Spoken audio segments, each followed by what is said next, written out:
E não é que o Queiroz finalmente abriu o bico?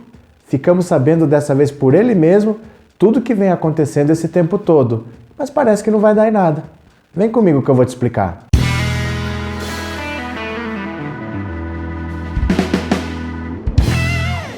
E aí, meus amigos, tudo bem com vocês? Que bom que vocês voltaram.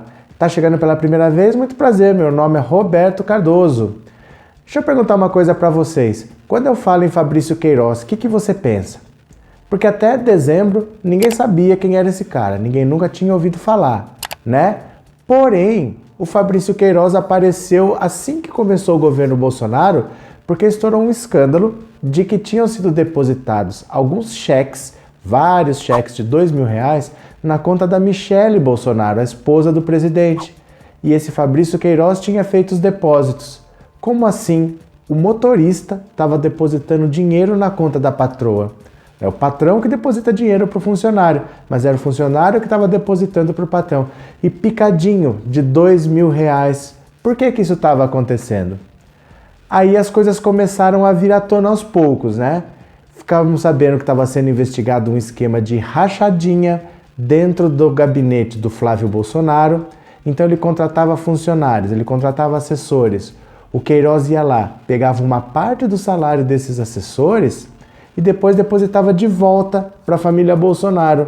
É como se fosse assim, por exemplo, eu te contrato para trabalhar no meu gabinete por R$10.000, mas eu falo, olha, teu salário é 3.000. Você não precisa nem ir em alguns casos, você nem vai. Você vai ganhar 3.000 sem fazer nada. Só que seu salário é 10 e 7 você me dá. Essa diferença eu deposito para a família, eles vão enriquecendo. Esse esquema é conhecido como rachadinha. E a situação começou a ficar ainda mais séria, porque além da rachadinha, quando foram investigar quem eram esses funcionários do gabinete dele, encontraram lá, por exemplo, a esposa e a mãe de um rapaz chamado Adriano de Nóbrega. Adriano de Nóbrega era um ex-policial militar que já tinha sido preso, acusado de homicídio, então ele já estava preso por ter matado pessoas. Enquanto ele estava preso, o Flávio Bolsonaro contratou a esposa e a mãe desse rapaz para trabalhar no gabinete dele. Perguntaram para o Flávio Bolsonaro por que ele tinha contratado a mãe e a esposa de um policial que estava preso por assassinato. Ele disse que era uma indicação do Queiroz, que disse que eram pessoas ligadas a um policial que estava passando por dificuldades. Aí ele pegou essas duas pessoas lá, o Adriano Queiroz saiu da prisão, montou uma milícia chamada Escritório do Crime e foi da milícia Escritório de Crime onde saiu a ordem para matar a Marielle. Quem matou a Marielle não foi o Adriano, porque o Adriano é o chefe. Quem matou foi aquele vizinho do Jair Bolsonaro que tinha 117 fuzis em casa. Ele morava a 20 metros do Jair Bolsonaro, tinha a casa do assassino, casa a casa do Bolsonaro aqui do lado. E o filho do Bolsonaro, mais novo, o Renan, namorava a filha desse miliciano que matou a Marielle. Então você imagina morando no mesmo condomínio, um condomínio caro, de luxo, o filho de um namorando a filha do outro, se um não frequentava a casa do outro, se os pais não se conheciam, e ele tinha 117 fuzis em casa, e ele era miliciano, e a família Bolsonaro envolvida com milícia, já tinha feito homenagem para miliciano. O próprio Flávio Bolsonaro já tinha homenageado por 2 vezes o Adriano de Nóbrega enquanto ele estava preso. Ele estava preso e foi homenageado 2 vezes pelo Flávio Bolsonaro. Mas não, eram tudo coincidências. Só que essa investigação toda teve que parar, porque o Flávio Bolsonaro foi pedir ao Dias Toffoli que parasse a investigação que ia chegar nele. E aí o Dias Toffoli falou assim, a investigação do COAF, que é o órgão que analisa transações financeiras e que identificou aqueles depósitos na conta da Michele, não pode mais investigar ninguém sem uma autorização judicial. Então pararam mais de 5.000 processos de lavagem de dinheiro, outros 1.000 tantos de tráfico de droga, tudo parou porque as investigações começavam com investigações do COAF e não podiam mais ser investigadas. Então vocês lembram disso, que essa investigação parou, não é? A outra consequência é que a investigação da morte da Marielle Franco, a vereadora do Rio de Janeiro que foi assassinada, e aqui eu vou pedir para você que você tenha respeito na hora de fazer os comentários, porque pessoas que nunca ouviram falar da Marielle vêm aqui para ofender a memória de uma pessoa que foi morta em trabalho. Tá? Eu peço pelo menos respeito a uma pessoa que foi morta. Você nunca ouviu falar dessa pessoa e vem aqui xingar de todo nome. Se você não gosta porque o seu presidente lá não gosta, isso é problema seu, guarda pra você, tá? Não vem ofender a memória de uma pessoa que foi morta, não. Aqui respeita-se, tá bom? É papo sério agora. Então, assim, ela foi assassinada por causa desse escritório do crime, só que se chegou ao assassino vizinho do Bolsonaro também por causa de uma investigação que começou com o COAF. Então, até a investigação do assassinato da Marielle Franco teve que parar por causa da decisão do Dias Toffoli. Quer dizer, numa canetada para blindar o Flávio Bolsonaro, ele acabou barrando também a investigação do assassinato da Marielle Franco, que poderia chegar em gente muito poderosa. Vocês imaginem aí o nome de quem vocês quiserem. Se você está chegando aqui pela primeira vez, seja muito bem-vindo, muito bem-vinda. Dá uma força pra gente, se inscreve no canal, já deixa um like pra ajudar a gente a crescer, tá? Pra dar uma forcinha que não te custa nada, é de graça. Você se inscreve no canal e deixa um like. Se você quiser apoiar o canal com qualquer valor, aqui em cima tem o link do nosso Apoia-se. Você pode fazer uma doação do valor que você quiser e se você quiser, tá bom? E todo vídeo eu bato na mesma tecla. Eu quero que você mexa esse seu dedinho, vá pro Twitter e digite assim: hashtag impeachment já, aceita, @Rodrigo Maia. O Rodrigo Maia é o presidente da Câmara, ele tem mais de 20 pedidos de impeachment na mesa dele, e se ele aceitar um, a gente se livra desse governo fascista que está querendo simplesmente acabar com o nosso país. Então se você ama o seu país, se você quer deixar um país decente para os seus filhos, vá pro Twitter, hashtag impeachment já, aceita, @Rodrigo Maia. Aqui é oposição até que as coisas mudem. Volta pro vídeo. Mas agora, essa semana, veio um dado novo para essa história. Porque apesar da investigação não poder continuar, eles já tinham recolhido, desde o ano passado, os celulares de vários assessores do Flávio Bolsonaro enquanto eles estavam investigando esse esquema de rachadinha. E pegaram os telefones da esposa do Adriano de Nóbrega e da mãe. No telefone da esposa do Adriano de Nóbrega, que é o chefe da milícia escritório do crime, tinha uma mensagem do Queiroz explicando para ela. Ele precisava demitir a mãe e a esposa porque ele descobriu que ele estava sendo investigado por causa de cheques que ele tinha depositado na conta da Michelle. Então, provavelmente, iam investigar ele por causa da rachadinha, iam chegar nela que tinham ligação com o chefe do escritório do crime e isso podia ser prejudicial para o Flávio Bolsonaro. Quer dizer, o medo dele era ligar a milícia que matou a Marielle com o Flávio Bolsonaro, que era uma ligação que todo mundo já sabia, mas como estava tendo investigação, ele falou: eu vou ter que demitir vocês. E ele ainda falava assim, abertamente: é por causa do seu marido que eu vou ter que demitir vocês. Aí a esposa, porque já era ex-esposa quando teve essas mensagens, falou assim: não, mas eu não estou mais com ele, eu já estou até casado com outra pessoa, eu já não uso mais o sobrenome Nóbrega dele. Mas o Queiroz estava só falando que ele precisava demitir as duas para ver se as investigações não chegavam no Flávio Bolsonaro.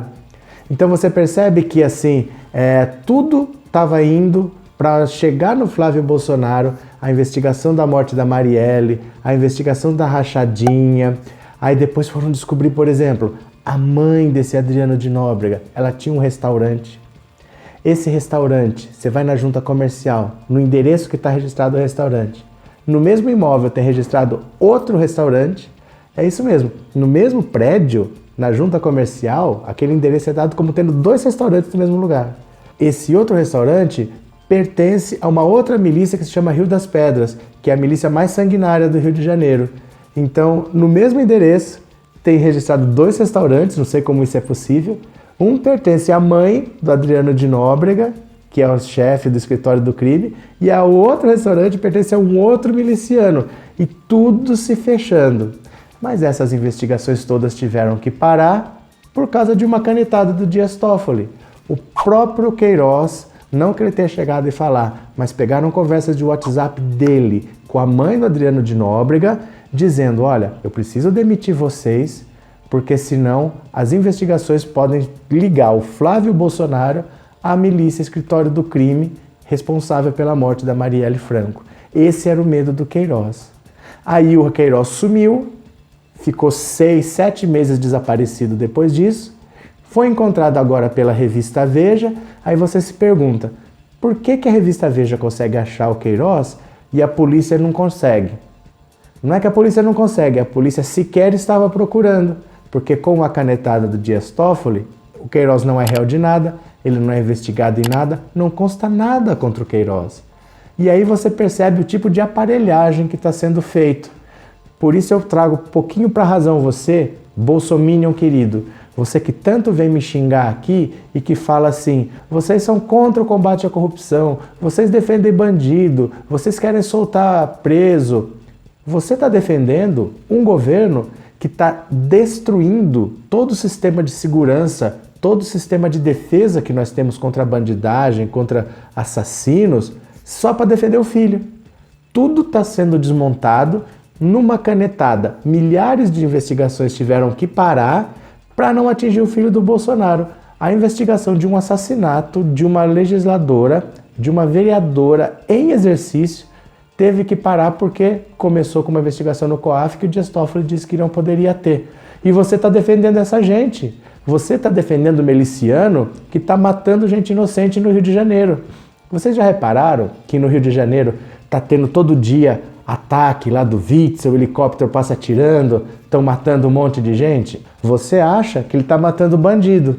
Se você for mapear onde que esses ataques acontecem, esses ataques só acontecem em áreas não dominadas por milícias. Na verdade, o que o governo do Rio de Janeiro está fazendo, e você está batendo palma, você está comemorando, eles estão eliminando o tráfico de drogas que concorre com as milícias. Ele não está eliminando a criminalidade, ele está trocando a criminalidade de mãos. Ele elimina o traficante que está lá para a milícia invadir e tomar conta. Abra seu olho, porque o monstro que nós estamos criando vai acabar nos engolindo. A hora que você cair na razão já é tarde demais, porque o Estado vai estar todo aparelhado para defender bandido. Isso é que eu preciso que você entenda. O próximo elemento agora dessa história macabra é que, enfim, o Bolsonaro indicou o novo Procurador-Geral da República. Ele vai assumir a vaga que é da Raquel Dodge, e esse cara é chave no nosso país, porque o procurador é quem encaminha uma investigação. Ele é a única pessoa que, por exemplo, pode pegar uma pessoa que tem foro privilegiado e indicar para o Supremo, falar assim, ó, tem que investigar esse cara aqui. Ele barra a investigação ou ele dá andamento. Então ele pode derrubar um governo. Se ele quiser, por exemplo, investigar alguma coisa contra o Bolsonaro, ele pode derrubar o governo em alguns dias. E se ele quiser, ele pode empurrar isso daí por anos. O governo acaba e não acontece nada. Então agora o Bolsonaro indicou um aliado dele, um cara que está lá só para engavetar todos os processos. Aí você pode esquecer que vai ter alguma coisa sendo apurada. Eles estão conseguindo, com pessoas dentro do Supremo como Dias Toffoli, dando canetadas para salvar a própria família deles, e tá na Procuradoria colocando um aliado. Funciona assim a eleição para procuradora, só para você saber. Os procuradores podem se candidatar para ser procurador-geral. Tinha 10 candidatos. Aí a Associação dos Procuradores vai sabatinar os 10, vai entrevistar os 10 e vai selecionar 3. Essa lista tríplice é apresentada para o presidente da República e dessa lista ele escolhe um. Ele não é obrigado a seguir isso, mas desde 2001 todo mundo vem respeitando. Só o primeiro que não respeitou, que foi o Fernando Henrique. O Fernando Henrique não respeitou a lista tríplice, foi a primeira vez, em 2001, quando ela foi criada, e indicou o Brindeiro para ser procurador. O Brindeiro ganhou até o apelido de engavetador, porque o Fernando Henrique estava até aqui, ó, enrolado com compra da reeleição, com a privataria tucana. Você já ouviu falar da privataria tucana? A privataria tucana foi um esquema tão corrupto de privatização. Privataria é pirataria com privatização. Ganhou esse termo, privataria tucana, a maneira fraudulenta e prejudicial ao Brasil com que foram feitas aquelas privatizações. Mas passou tudo batido porque o Brindeiro engavetava tudo, engavetava, não constou nada contra o Fernando Henrique, porque ele engavetou. Aí hoje você acha que ele é honesto, você acha que hoje ele é exemplo de honestidade, mas simplesmente não teve investigação porque o procurador engavetou. Depois disso, todos os governos respeitaram a lista tríplice. Todos os governos significam Lula e Dilma, que você tanto diz que é governo de bandido. Eles respeitaram a lista tríplice, deram tanto autonomia para a Polícia Federal investigar, para o Ministério Público trabalhar, que acabou que o monstro virou contra eles. Mas eles eticamente fizeram o que eles tinham que fazer. E você fechando o seu olho, você acha que o honesto é o nosso presidente Jair Messias Bolsonaro, que está aparelhando tudo para não ser investigado e acha que o Fernando Henrique era honesto porque nunca teve nada contra ele. Será que você vai cair em si? Será que você vai entender que nós não estamos aqui para defender um ou outro, que nós queremos é ter um país melhor? E não é desse jeito, não é olhando para falar assim, ó, tudo que vem dali é bom e tudo que vem dali é ruim. A vida não é tão simples. Entenda que a vida não é tão simples, a vida não é tão básica, tão elementar assim. O que está acontecendo agora é que tudo o que os Bolsonaro estão fazendo vai ficar impune, porque eles estão se aparelhando. Então nós temos que fazer a nossa parte, nós temos que protestar, nós temos que fazer pressão, porque senão vai ficar tudo por debaixo do pano e isso está custando vidas. Está custando vidas de pessoas e pode ser você. Você acha que não, mas quando o Estado não tem limites, a gente não sabe quem é a próxima vítima. Tá bom? Dessa vez o Queiroz apareceu lá confirmando que ele não queria ligar o Flávio Bolsonaro à milícia que matou a Marielle Franco e tentou demitir na correria a mãe e a esposa do chefe da milícia para que a investigação não chegasse ao Flávio Bolsonaro. Mas não deu certo, ele teve que ir lá depois, o Flávio, pedir para o Dias Toffoli barrar a investigação e ele está de boa. Ele está de boa enquanto você está aí sem emprego, achando que o certo é mito, mito, mito. Valeu, meu povo? Muito obrigado pela atenção, por ter assistido esse vídeo até agora. Um grande abraço para vocês e eu já fui!